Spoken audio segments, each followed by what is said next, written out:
যদিহে এতিয়ালৈকে আমাৰ এই চেনেলকেইটা ছাবস্ক্ৰাইব কৰা নাই চেনেলকেইটা ছাবস্ক্ৰাইব কৰি দিবা আৰু কাষতে থকা ঘণ্টা বুটামটো টিপি দিব। এতিয়া আমি 5 নম্বৰ প্ৰশ্নটোলৈ চাওঁ কি দিয়া আছে। উদাহৰণটোত দেখুওৱাৰ দৰে তলৰ বিস্তাৰ কৰি দেখুওৱা সংখ্যাবোৰ চুটিকৈ লিখা। উদাহৰণ আমাক এটা দিয়া আছে চোৱা 600 যোগ 80 যোগ 7 তাৰমানে কিমান হ'ব 687 ঠিক আছে। এই উদাহৰণটো চাই আমি বাকিকেইটা চুটিকৈ লিখিবলৈ চেষ্টা কৰোঁ। ক নম্বৰটো কি দিয়া আছে 700 যোগ 70 যোগ 2 এতিয়া আমাক বিস্তাৰ কৰি দিয়া আছে। এই বিস্তাৰ কৰি দেখুৱাখিনিৰ পৰা আমি চুটিকৈ লিখিব লাগে এনেধৰণে লিখিব লাগে। আমি কেনেকৈ লিখিম এইটো চোৱা কি আছে 700 যোগ 70 যোগ 2 আমি কেনেকৈ লিখিম। প্ৰথমতে কি আছে 7 আছে 7 লিখিলোঁ। তাৰপিছত কি আছে আকৌ 7 আছে তো এইটো লিখিলোঁ। তাৰপিছত আছে 2 কিমান পালোঁ 772 পালোঁ।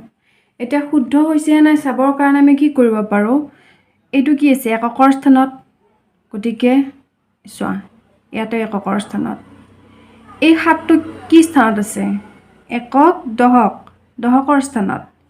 ইয়াতে চাওঁ 7টো কি স্থানত আছে একক দহকৰ স্থানত।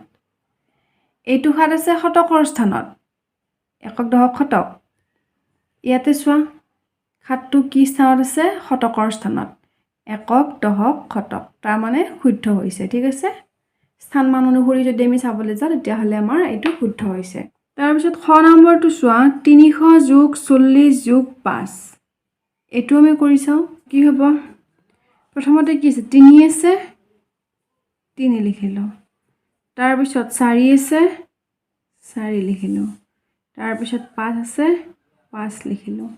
কিমান পালোঁ 345 পালোঁ ঠিক আছে। তিনিটোৰ স্থানমান কি আছিল একক দহক শতক। ইয়াতে চোৱা 3ৰ স্থানমান কি পাইছোঁ একক দহক শতক এইটো আমাৰ হৈছে। 4ৰ স্থানমান কি একক দহক। ইয়াতে চোৱা এইটো হ'ল একক 4টো হ'ল দহক। 5টো আছিল এককৰ স্থানত তো ইয়াতেও 5টো আছে এককৰ স্থানত। উত্তৰটো হ'ল 345।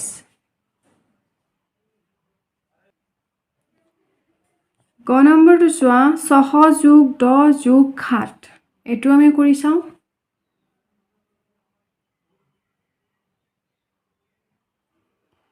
কি আছে 600 যোগ 10 যোগ 7 আছে।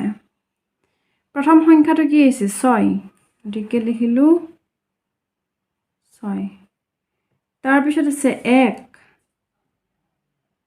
তাৰপিছত আছে 7 কিমান পালোঁ 617 পালোঁ।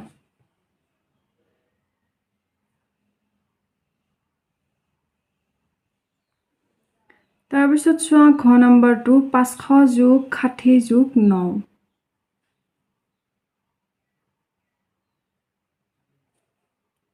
এতিয়া চোৱা প্ৰথম সংখ্যাটো কি আছে 5 আছে ইয়াতে আমি লিখিম 5। তাৰপিছত আছে 6 তাৰপিছত লিখিম আমি 6 আৰু আছে 9। এতিয়া চোৱা 9টো এককৰ স্থানত ইয়াতে এককৰ স্থানত 6টো ইয়াতে কিহৰ স্থানত আছে একক দহকৰ স্থানত। ইয়াতে 6টো কিহৰ স্থানত আছে চোৱা একক দহকৰ স্থানত। এতিয়া 5টো আছে শতকৰ স্থানত একক দহক শতক। ইয়াতে আকৌ একক দহক শতক ঠিক আছে।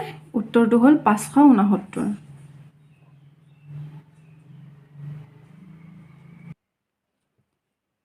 এতিয়া আমি 6 নম্বৰ প্ৰশ্নটো চাওঁ। তলৰ প্ৰতিটো সংখ্যাৰ আগৰ সংখ্যাটো লিখা। উদাহৰণ এটা আমাক দিয়া আছে 438 সংখ্যাটোৰ আগৰ সংখ্যাটো আমাক সুধিছে কি হ'ব 437 হ'ব ঠিক আছে। 38ৰ আগত কি 37 সেইকাৰণে 437। ক নম্বৰটো চোৱা এতিয়া কি আছে 105 সংখ্যাটোৰ আগৰ সংখ্যাটো আমাক সুধিছে কি হ'ব 100 এতিয়া 5 আছে 5ৰ পৰা 1 বিয়োগ কৰিলে কিমান হ'ব 4 104 খ নম্বৰটো চোৱা কি আছে 790 আছে 790ৰ আগৰ সংখ্যাটো কি চোৱা 790ৰ আগৰ সংখ্যাটো উলিয়াৰ আগতে তুমি জানিব লাগিব 90 সংখ্যাটোৰ আগৰ সংখ্যাটো কি 90ৰ আগৰ সংখ্যাটো কি 89 গতিকে কি হ'ব 789 হ'ব তাৰ পিছত গ নম্বৰটো চোৱা কি আছে 791 791ৰ আগৰ সংখ্যাটো কি 91ৰ আগৰ সংখ্যাটো কি 90 গতিকে 791ৰ আগৰ সংখ্যাটো হ'ব 790 তাৰ পিছত চোৱা খ নম্বৰটো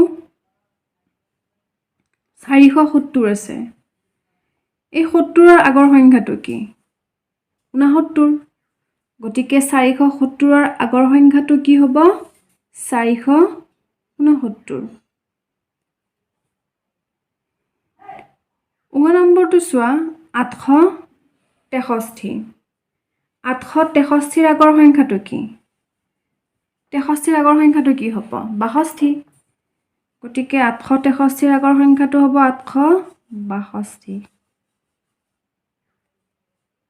প্ৰথম 6 নম্বৰটো চোৱা 601 601 আছে এতিয়া 601ৰ আগৰ সংখ্যাটো কি হ'ব এই 1টোৰ পৰা যদি আমি 1 এটা বিয়োগ কৰি দিও কিমান পাম 600 পাম ঠিক আছে তাৰ পিছত 7 নম্বৰটো চোৱা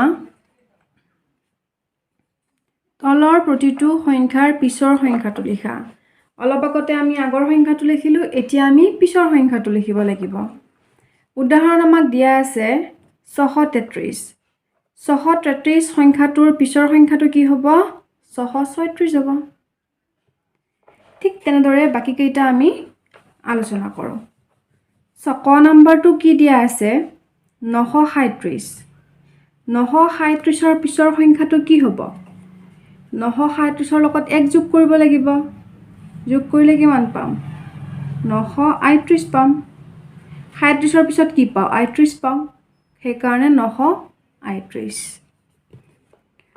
খ নম্বৰটো চোৱা 712 12ৰ পিছৰ সংখ্যাটো কি 13 গতিকে কি পাম 713 পাম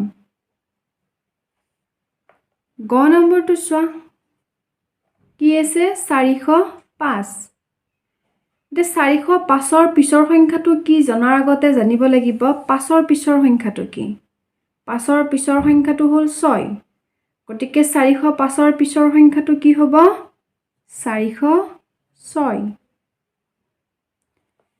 তাৰ পিছত চোৱা খ নম্বৰটো 880 880ৰ পৰা 1 পিছুৱাই গ'লে মানে যদি আমি 880ৰ লগত 1 যদি আমি আগুৱাই যাওঁ যোগ কৰোঁ তেতিয়াহ'লে কিমান হ'ব 0ৰ পিছত কি পাম 1 পাম গতিকে 881 নম্বৰটো কি আছে 333 33ৰ পিছৰ সংখ্যাটো কি আছে 36 গতিকে 333ৰ পিছত হ'ব 336 এই 3টো 4 হৈ যাব 1 বাঢ়ি গ'ল বাঢ়ি যোৱাৰ লগে লগে 4 হৈ যাব প্ৰথম 6 নম্বৰটো চোৱা কি আছে 279 279ৰ পিছত কি হ'ব 280 হ'ব